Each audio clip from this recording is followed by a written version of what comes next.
8 personas murieron y resultaron muchos heridos cuando se desplomó una tribuna en Paris Gardens, cerca de Londres, en enero de 1583.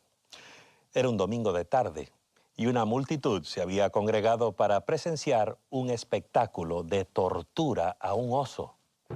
Esos espectáculos eran crueles, horribles e inhumanos, cuando la gente aclamaba y aplaudía mientras una jauría de feroces mastines atacaban a osos encadenados. En la Inglaterra del siglo XVI, ese tipo de diversiones era popular y la misma reina Isabel era aficionada. ¿Sería la tragedia de Paris Garden una señal de la ira de Dios contra una sociedad que profanaba el día de reposo? Eso era lo que pensaban los predicadores puritanos.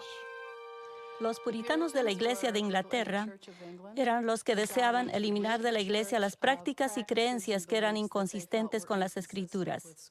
La Biblia en inglés ya estaba disponible a la gente y era fácil cerciorarse que existían discrepancias. Decían, ¿por qué estamos haciendo esto si la Biblia dice que hagamos lo otro? Se llamaban puritanos porque querían purificar la Iglesia. La Iglesia de Inglaterra, la Iglesia anglicana, era muy parecida a la Iglesia católica. Había algo de la teología de reforma, pero sobrevivía mucho de la forma y sustancia católicas. Para los puritanos, no había habido suficiente reforma en Inglaterra. Así estallaban los puritanos contra los quebrantadores del día de reposo, esos jugadores y amantes del teatro. Debe haber sido una ardua batalla contra William Shakespeare y el estreno de sus famosas obras teatrales. La Iglesia de Inglaterra y la monarquía se opusieron a la idea puritana de observar estrictamente el sábado. En 1618, el rey Jacobo I, el mismo de la Biblia del rey Jacobo, publicó el libro de deportes y ordenó que los predicadores lo leyeran desde los púlpitos. Muchos pastores puritanos rehusaron. Se sintieron muy molestos porque el libro del rey apoyaba los deportes seculares en el Día del Señor. Notemos un punto interesante. En realidad, este clamor puritano por una reforma del día de reposo no tenía nada que ver con el sábado. Era más bien acerca de la observancia más estricta del domingo. Sin embargo, hubo algunos que abogaban por una verdadera reforma sabática, el retorno al sábado de la Biblia. Ellos son conocidos como los hombres del séptimo día. El movimiento del sábado en Inglaterra fue mayormente un resultado espontáneo del estudio de las Sagradas Escrituras y de la creciente convicción de la observancia obligatoria del cuarto mandamiento, el cual requiere la santificación del séptimo día en vez del primer día. Uno de los primeros héroes entre los hombres del séptimo día fue una mujer, Dorotea Traske. Su esposo, Juan Traske, era un celoso puritano que fue arrestado en 1617 por exhortar al pueblo a santificar el séptimo día. Se retractó de sus opiniones sobre el sábado para evitar la prisión perpetua. Pero Dorotea tenía más fibra. Fue encarcelada por sus creencias relativas al sábado y permaneció prisionera hasta el día de su muerte. En 1628, un clérigo anglicano llamado Teófilo Brabourne publicó el primer libro en inglés que llamaba a la observancia del séptimo día.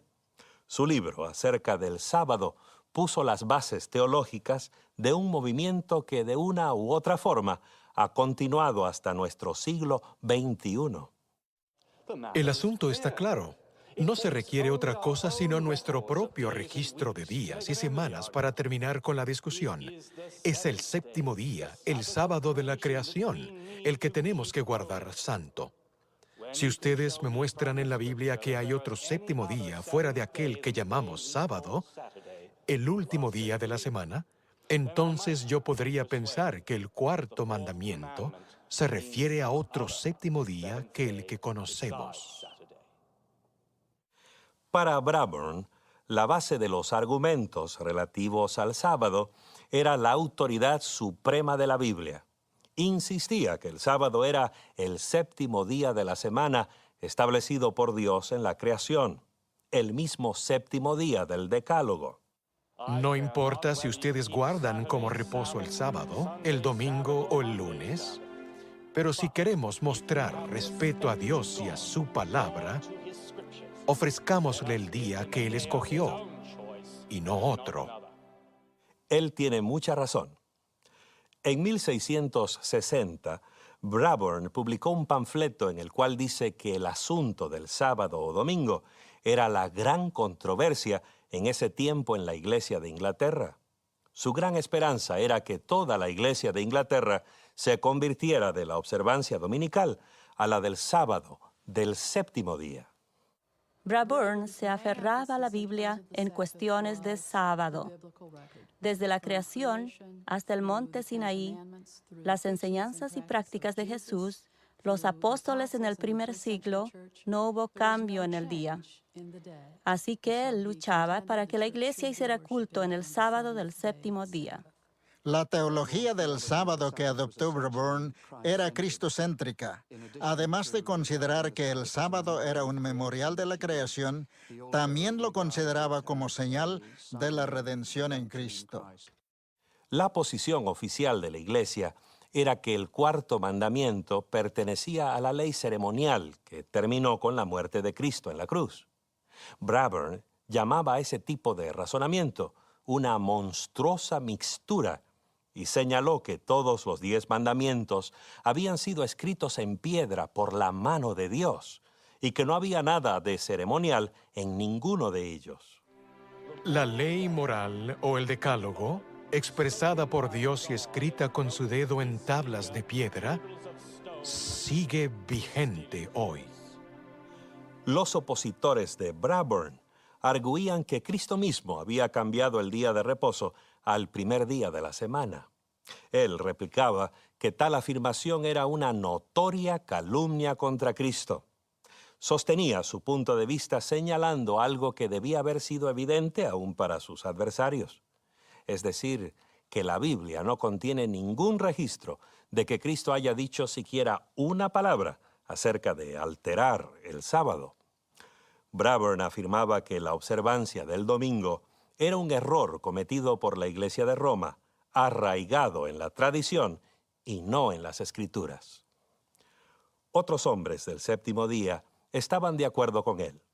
No tenían temor de culpar a Roma del cambio del sábado al domingo. Pidieron que el Parlamento inglés corrigiera el error. Por la presente, exhortamos que restablezcáis el santo reposo del Señor a su día correcto. Esa forma de hablar era peligrosa. Algunos hombres del séptimo día pagaron muy caro por hablar valientemente. En 1632, el mismo Teófilo Brabourne fue arrestado y confinado a la cárcel de Gatehouse, en Londres. La corte le impuso una multa de 1,000 libras esterlinas, el equivalente a $150,000 de hoy. Lo despojaron de su licencia ministerial y ordenaron su excomunión de la Iglesia de Inglaterra. Además de todo eso, pasó 1 año y medio encarcelado. Pero ni las cortes ni las prisiones desviarían a Brabourne o a sus compañeros, hombres del séptimo día, de su noble propósito. Jaime Oakford era un bautista que vivía en la ciudad de Salisbury. En 1650 escribió un libro que proponía la observancia del séptimo día, titulada La doctrina del cuarto mandamiento. Uno de los principales argumentos, según el título de su obra, era que el cuarto mandamiento había sido deformado por el papismo. 100 ejemplares del libro de Oakford fueron confiscados por la autoridad del alcalde de Salisbury y se envió una muestra al Parlamento. En cuestión de días, la Cámara de los Comunes condenó el libro, argumentando que era erróneo, escandaloso y profano, y ordenó que todos los ejemplares en Inglaterra y Gales fueran quemados públicamente.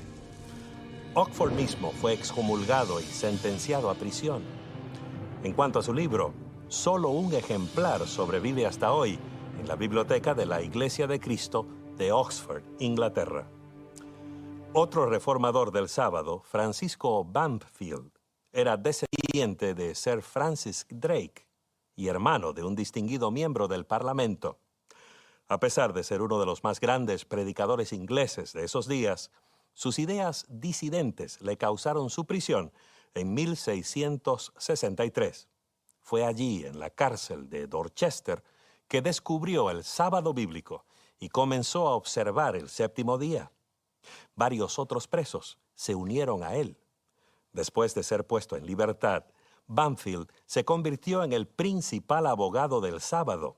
Fue a Londres y procuró organizar una unión de congregaciones observadoras del sábado.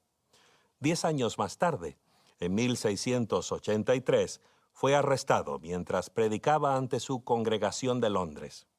Un año más tarde, murió en su celda.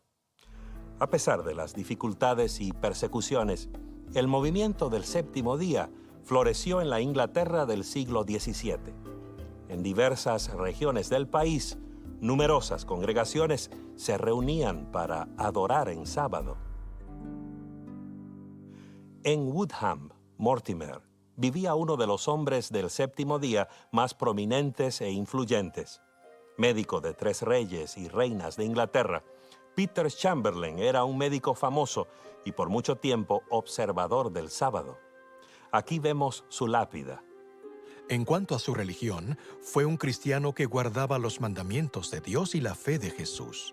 Fue bautizado por el año 1648 y guardó el sábado por más de 32 años. Chamberlain era un hombre enérgico y ambicioso, que no temía hablar con franqueza. En 1682, dirigió una carta abierta al Lord Canciller Supremo, llamando al Papa el 3 veces coronado cuerno pequeño, que cambia los tiempos y la ley, haciendo referencia a una interesante profecía del libro de Daniel del Antiguo Testamento. Y hablará palabras contra el Altísimo. A los santos del Altísimo quebrantará, pensará en mudar los tiempos y la ley. Daniel 7:25. Peter Chamberlain, junto con otros hombres del séptimo día, creía que esta profecía predijo el ataque contra el sábado bíblico por el pontífice romano. ¿Tendrían razón Chamberlain y los demás? Algunos críticos piensan que sus ideas eran imaginaciones de disconformistas furiosos. Por más radical que haya sido su punto de vista, los hombres del séptimo día de la Inglaterra de los siglos XVII y XVIII comenzaron algo que perdura hasta hoy. Los bautistas del séptimo día, sus descendientes espirituales inmediatos, llevaron su doctrina del sábado a través de los siglos y por el Atlántico hasta el Nuevo Mundo. Relataremos su historia cuando volvamos con la quinta parte, el capítulo final de esta producción, Un santuario en el tiempo.